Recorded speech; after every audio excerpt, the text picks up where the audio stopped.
디모데후서 4장 6절에서 8절까지의 말씀입니다. 우리 6절에서 8절까지의 말씀을 함께 봉독하겠습니다. 전제와 같이 내가 벌써 부어지고 나의 떠날 시각이 가까웠도다. 나는 선한 싸움을 싸우고 나의 달려갈 길을 마치고 믿음을 지켰으니 이제 후로는 나를 위하여 의의 면류관이 예비되었으므로 주 곧 의로우신 재판장이 그날에 내게 주실 것이며 내게만 아니라 주의 나타나심을 사모하는 모든 자에게도니라. 아멘. 디모데후서를 쓰고 있는 현재 바울은 감옥에 갇혀 있습니다. 옥중서신을 썼던 에베소서, 빌립보서, 골로새서, 빌레몬서를 썼던 장소와는 차원이 다른 감옥이었습니다. 이 옥중서신을 쓸 때에는 바울이 미결수 상태였습니다. 이 미결수란 재판이 아직 확정되지 않은 상태에서 감금당하고 있는 사람을 말합니다. 바울은 그때에는 일반 가정집을 세를 주어 얻었고 간수들은 집 밖에서 지키고 있었습니다. 따라서 옥중서신을 썼을 때에는 약간의 제한을 받았을 뿐 자신에게 찾아오는 사람들을 자유롭게 만날 수 있었습니다. 하지만 지금 갇힌 감옥은 끔찍한 지하 감옥입니다. 이 당시 로마 시대의 감옥은 오늘날과 비교할 수 없을 정도로 그 상태가 매우 안 좋았습니다. 낮에는 더웠고 밤에는 말할 수 없이 추웠습니다. 침대와 같은 잠자리는 제공되지 않았고 땅에 엎드려서 자야 했습니다. 이불도 없어서 자신이 입고 있는 겉옷을 덮고 자야만 했습니다. 또한 감옥은 대부분 햇볕이 제대로 들지 않고 습했기 때문에 그 손과 발에 꽉 채워진 쇠사슬이 녹이 슬어서 그 녹 때문에 죄수들의 피부가 썩어가는 일도 비일비재했습니다. 화장실 같은 것도 따로 없어서 이 비위생적인 환경 때문에 죄수들은 쉽게 병에 걸리곤 했습니다. 그 중에서 가장 힘들었던 것은 음식이었습니다. 이 로마 시대에는 국가가 죄수들에게 음식을 제공해 주어야 하는 의무가 없었다라고 합니다. 그래서 바깥에 있는 가족이나 친구들이 돌봐주지 않으면 이 장기간 살아남는 것은 불가능했다라고 합니다. 설령 사식을 넣어준다 할지라도 간수가 주고 싶으면 주고 또 주기 싫으면 안 줘도 뭐라 할 수 없었습니다. 그래서 로마 시대의 감옥은 사람을 처벌하는 곳이 아니라 사람을 굶겨서 처형하는 곳이라는 말까지 있을 정도였다고 합니다. 지금 바울은 자신에게 죽음이 다가오고 있음을 알고 있었습니다. 전제와 같이 내가 벌써 부어지고 나의 떠날 시각이 가까웠도다. 이에 바울은 임종 직전 디모데를 보고 싶어서 이렇게 편지합니다.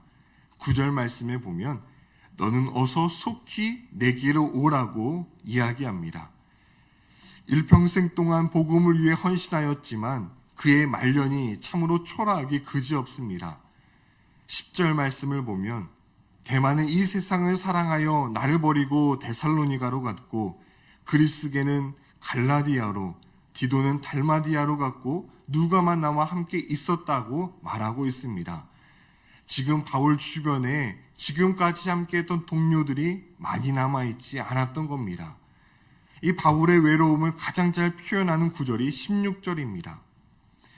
내가 처음 변명할 때에 나와 함께한 자가 하나도 없고 다 나를 버렸으나 그들에게 허물을 돌리지 않기를 원하노라. 바울이 로마 법정에서 재판을 받을 때에 그를 위해 변호해주는 사람이 한 사람도 없어 혼자 외롭게 불리한 싸움을 했다라는 것입니다. 한평생 이방인의 사도로서 예수 그리스도의 복음을 증거했던 하나님의 사람 바울. 그런데 그의 마지막은 지금 참으로 외롭고 처량해 보입니다. 그렇다면 감옥에 갇히기 전에는 또한 어떠했습니까? 바울은 다메섹 도상에서 예수님을 만난 이후 넘치는 수고를 했습니다. 옥에 갇히기도 많이 했고 매도 수도 없이 맞았습니다. 여러 번 죽을 뻔했습니다. 유대인들에게 40에 하나 감한매를 5번 맞았고 3번 태장을 맞았고 1번 돌에 맞았습니다. 3번 파손당했고 일주일을 깊은 바다에서 지낸 적도 있었습니다. 여러 번 여행하면서 강의 위험과 강도의 위험과 동족의 위험과 이방인의 위험과 또 도시의 위험과 광야의 위험과 바다의 위험과 거짓 형제들의 위험을 계속해서 당했습니다. 여러 번 밤을 지새웠고 줄이고 목말랐고 굶주렸고 추위에 떨었고 수없이 많은 날들을 헐벗게 살았습니다. 참으로 지난날 바울의 일생은 고난과 고통의 연속이었습니다. 그런데 죽음을 앞둔 바울은 지난날 자신의 삶의 모습을 돌아보며 행복하고 기뻐하고 있습니다. 빌립보서 2장 17절입니다. 만일 너의 믿음의 재물과 섬김 위에 내가 나를 전제로 드릴지라도 나는 기뻐하고 너희 무리와 함께 기뻐하리니 이와 같이 너희도 기뻐하고 나와 함께 기뻐하라. 바울이 이러한 상황 속에서도 기뻐할 수 있는 까닭이 무엇일까요? 바로 그 힌트가 오늘 7절 말씀에 나와 있습니다. 나는 선한 싸움을 싸우고 달려갈 길을 마치고 믿음을 지켰으니. 바울은 자신의 지나온 삶을 선한 싸움을 싸우고 달려가지 믿음을 지켰다라고 표현하고 있습니다. 그는 자신의 지나온 삶을 의미 있게 그리고 보람 있게 보았던 것이죠. 내가 달려갈 길과 주 예수께 받은 사명 곧 하나님의 은혜의 복음을 증언하는 일을 마치려 하면은 나의 생명조차 조금도 귀한 것으로 여기지 아니하노라. 표대를 향하여 그리스도 예수 안에서 하나님의 위에서 부르신 상을 위하여 달려가노라.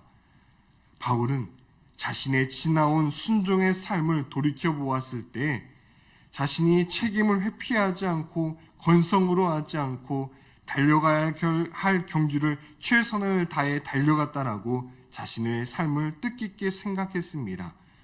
그러한 최선을 다해 주님을 위해 쓰임받았던 결과 자신의 삶이 인간적으로는 고달프고 힘들었다 할지라도 자신의 모습을 그렇게 행복하게 느꼈던 것입니다. 바울이 행복했던 그 까닭을 8절에서 또 찾아볼 수 있습니다. 이제 후로는 나를 위하여 의의 면류관이 예비되었으므로 주 곧 의로우신 재판장이 그날에 내게 주실 것이며, 바울은 이제 하나님 나라에 가게 되면 의의 면류관이 예비되었기 때문에 행복하다고 말하고 있습니다. 사도 바울은 이제 곧 죽게 됩니다. 인간적인 눈에 보기에는 로마 황제에 의해서 죽임당하는 것 같습니다. 그리고 이들 뒤에서 조종을 하는 어둠에 무너진 것처럼 보입니다. 그러나 사도 바울은 자신의 삶을 무의미하게 보지 않았습니다. 자신의 순교의 피로 복음의 열매가 온 열방에 맺혀지는 것을 바라보았습니다. 그리고 장차 의의 면류관이 자신에게 주어지는 그 모습을 보며 바울은 매우 행복해했습니다. 고린도후서 6장 9절 10절은 이렇게 말씀합니다. 무명한 자 같으나 유명한 자요, 죽은 자 같으나 보라 우리가 살아있고, 징계를 받는 자 같으나 죽음을 당하지 아니하고, 근심하는 자 같으나 항상 기뻐하고, 가난한 자 같으나 많은 사람을 부유하게 하고, 아무것도 없는 자 같으나 모든 것을 가진 자로다. 세상적인 관점으로 바라봤을 때 사도 바울은 비참하게 죽임을 당하였습니다. 그러나 하나님 나라의 관점에서 바라봤을 때는 바울은 가장 행복한 사람이라고 자부하고 있습니다. 살다 보면 정직하게 일했는데, 바르게 살았는데 어려움을 당할 때가 있습니다. 손해를 볼 때가 있습니다. 하나님을 바라보고 맡은 바 직분을 감당했지만 오해를 받을 때도 있습니다. 하나님께 순종하지 않고 주님의 일을 감당하지 않았다면 이런 고난이 찾아오지 않았을 것입니다. 그러나 이러한 순간이 왔다 할지라도 성급하게 왜 내가 그런 일을 당하는지 거기에 대해서 너무 염려하지 않았으면 좋겠습니다. 하나님으로 말미암아 받은 오해는, 하나님의 뜻을 섬기다가 받은 오해는 그 자리가 사실 승리의 자리이기 때문입니다. 온갖 손해와 그리고 오해가 있을지라도 하나님께서 원하시는 길을 걸어가기 때문에 우리가 고난을 받았기 때문입니다. 사실 우리가 사탄에게 지는 순간은 내가 하나님의 뜻대로 살다가 고통당하고 억울한 일을 당할 때가 아니라 눈에 보이는 유익과 편안함을 위해 하나님의 뜻에 대해서 눈 감을 때입니다. 그렇게 우리 자신이 하나님이 아닌 어둠에게 내어줄 때가 우리가 패배하는 순간입니다. 우리가 주목해야 될 것은 하나님의 관점과 세상의 관점은 다르다는 것입니다. 우리는 세상을 바라보고 사물을 바라볼 때 잘못된 관점으로 바라볼 때가 많이 있습니다. 세상에서 성공하면 행복하고 그렇지 않으면 불행할 거라고 생각합니다. 돈이 인생의 목적이 되어서 돈을 많이 벌면 행복할 것 같고, 학력이 큰 자랑이 되어서 좋은 대학 가면 성공한 것 같고, 그렇지 않으면 실패한 것 같습니다. 내가 원하는 대로, 내가 기도한 대로 응답이 되면 하나님이 나를 사랑하시는 것 같고, 그렇지 않으면 하나님을 나를 외면한다고 생각할 때도 있습니다. 외모가 전부인 것은 아닌데 얼굴이 예쁘면 큰 자랑이 되고, 반대로 외모에 약점이 있으면 그것이 컴플렉스가 되기도 합니다. 이것이 바로 우리 인간의 모습입니다. 하나님의 형상으로 만들어져 있지만 죄로 오염되어서 정말 중요한 게 무엇인지 모르고 살아가는 것, 그것이 바로 우리 인간의 모습입니다. 그런데 오늘 말씀을 통하여 그리스도인은 어떻게 세상을 바라봐야 하는지 다시 한번 돌아보았으면 좋겠습니다. 나의 죄된 본성대로 세상을 바라보는 것이 아니라 하나님의 관점으로 세상을 바라보는 것, 바로 우리 성도들이 가장 필요한 안목이고 자세라는 것입니다. 오늘 사도 바울은 바로 그 비뚤어진 세상의 그 관점으로 자신을 바라보지 않고 그 영원하신 하나님 나라의 관점으로 자신을 바라보았습니다. 그렇게 자신을 바라보았을 때 예수님을 믿고 난 이후 자신의 삶은 고통과 고난과 그렇게 고생으로 점철되었지만, 그리고 지금 하나님의 부르심을 받기 직전까지도 외롭게 홀로 고독하게 있었지만 그는 자신의 삶을 비관하지 않고 행복했었더라고. 나는 소풍을 마치 온 것처럼 마냥 그는 그렇게 감사하며 자신의 삶을 마무리하고 있는 모습을 발견하게 됩니다. 오늘 이 시간 함께 기도하실 때 우리도 이렇게 기도하였으면 좋겠습니다. 하나님, 나에게 세상적인 관점으로 지금 나의 모습을 바라보는 것이 아니라 하나님의 관점으로 나의 모습을 바라보게 하여 주시옵소서.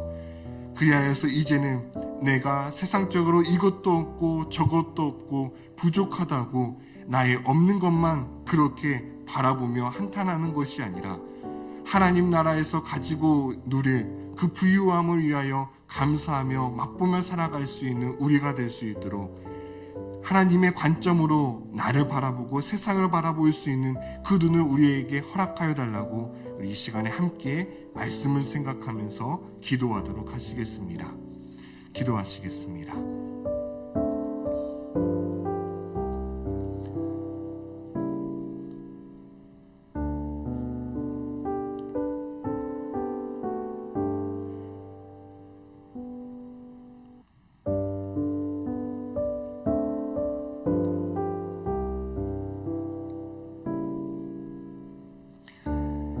하나님, 우리는 언제 하나님께 부름을 받을지 모르는 연약한 인생입니다. 젊은 자라 할지라도 더 오래 산다는 보장이 없고, 연세가 있다고 해서 바로 하나님께 부름받는다는 보장도 없습니다. 하나님, 우리가 겸손하게 하나님 앞에 나아갈 수 있는 저희 되게 하여 주시옵소서. 그렇게 하나님께 나아갈 때 하나님의 부르심을 받기 직전에 나의 모습은, 나의 돌아온 삶은 어떻게 내가 평가할지 한번 돌아보게 됩니다.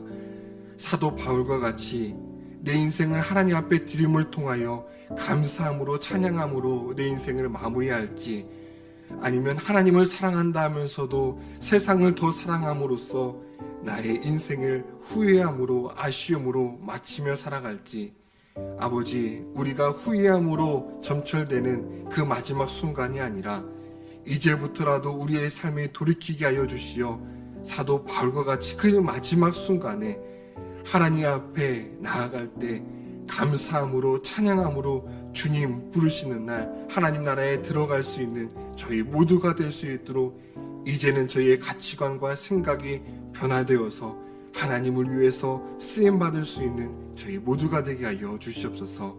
예수 그리스도의 이름으로 기도드립니다. 아멘. 주님이 가르쳐 주신 기도를 함께 드리겠습니다.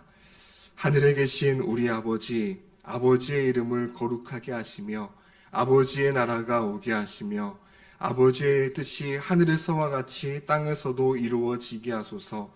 오늘 우리에게 일용할 양식을 주시고 우리가 우리에게 잘못한 사람을 용서하여 준 것 같이 우리의 죄를 용서하여 주시고 우리를 시험에 빠지지 않게 하시고 악에서 구하소서. 나라와 권능과 영광이 영원히 아버지의 것입니다. 아멘.